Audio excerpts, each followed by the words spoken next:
Well, today my conversation is with Dr. Roland Lee Sunkins III. He's a composer, a musician, a minister of music, and an educator. Tell me a little bit about what it was like when you were growing up as a little kid. I'm from Portsmouth, Virginia, where I grew up I grew up in the project in Portsmouth. We were, literally poor, but the educational part, the musical part actually came in church.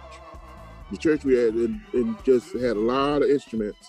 So that was available to us. We couldn't afford those instruments, but we were able to play the instruments at church. And I remember my first guitar was one I made out of a long board and some rubber bands and some nails. I put them together and stretched them out till I could play Batman. And my mom heard me play that. And she ended up, they all just stood around one day and heard me play it. They started laughing. In sixth grade, this is a true story. When they first started integrating to get to the neighborhood that we were integrating, school was, it was called Parkview Elementary. I had to walk like a mile through a graveyard to get to school. And so one day after we got in that school, a string quartet came from one of the junior high schools there. And I was so intrigued, and I said, my dad just laid away a violin, and because we couldn't afford to buy it, but we ended up getting that violin, and I started in junior high school just playing orchestra, but I never knew I would take it up for a lifetime career.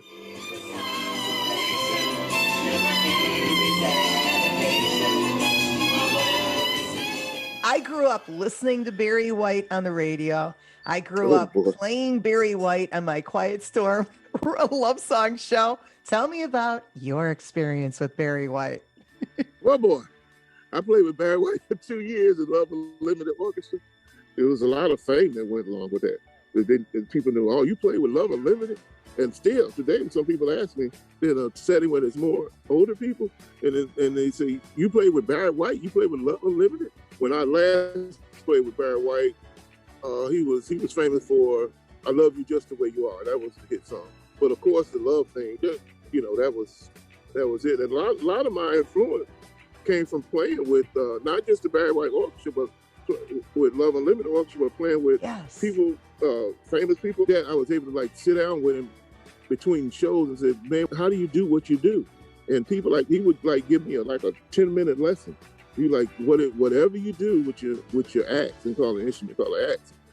Doc Severinsen once told me, he said, whatever you do with it, don't stop. That was his advice, and I took that advice. Can you show me a little something today, musically speaking? I got Lemonade, so I got my voice ready to go. We haven't had a vocal warm up like la la la la la la la la. I remember from school. So we're gonna go from the bottom of your range to the top of your range, just saying me, ya. So we're gonna go me. Go all the way to the top. Let's try it. Ready? Go. Yeah. And let it out. Yeah. 1, 2, ready, go. Yeah.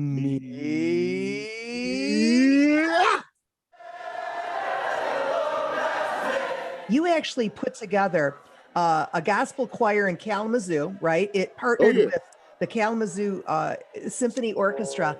What was that like? Taking the time to write the parts out, and then you write out a lyric sheet where you just have the lyrics on. So everybody would have a part. And then, so I used to make this joke up because we had a lot of black folk and a lot of white folk, and you had to clap a certain way. I said, it don't matter how you clap. If you clap on beat 1 and 3, that's good. And if you clap on beat 2 and 4, that's good, because God's getting praise on every beat. So you had to make all of that match with all of the singers. The same thing was done back in the classics. Bach and Beethoven, those guys had to write for the whole symphony orchestra and the part for the choir. But this is gospel music. Sometimes you would add saxophone, or you had to add a live electric bass.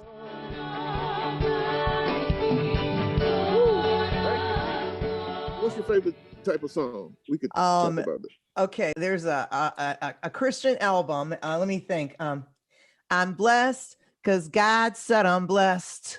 I'm blessed because God said I'm blessed. I'm blessed because God said I'm blessed. Mm-hmm. I'm the head and not the tail, above and not beneath. Mm-hmm. I stand above the rest because I'm blessed. Okay, that's more of a praise song. It praise is. and worship. It's more of a It praise is. song than it is sometimes praise and worship is so closely related. A lot of people look at worship songs as being the slower one. That would be more of an up tempo where you have I'm blessed because God said I'm blessed. And you sing that higher. I'm blessed because God said I'm blessed. I'm blessed because God said I'm blessed. There you go. That's more your range. I'm blessed because God said I'm blessed. You know, I was looking over like some of these names, the Winans, Donnie McClurkin. I love the song he does called Stand. A Rant Allen, Vanessa Williams, Lou Rawls.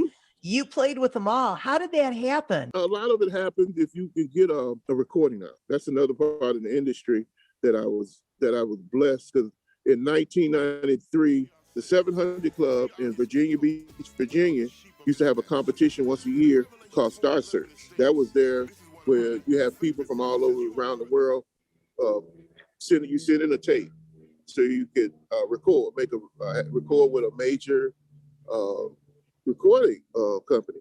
So I actually won out of 5,000 people. But through that, I had a CD done. And so people would hear my CD here, could be anywhere in the United States. They would hear my song.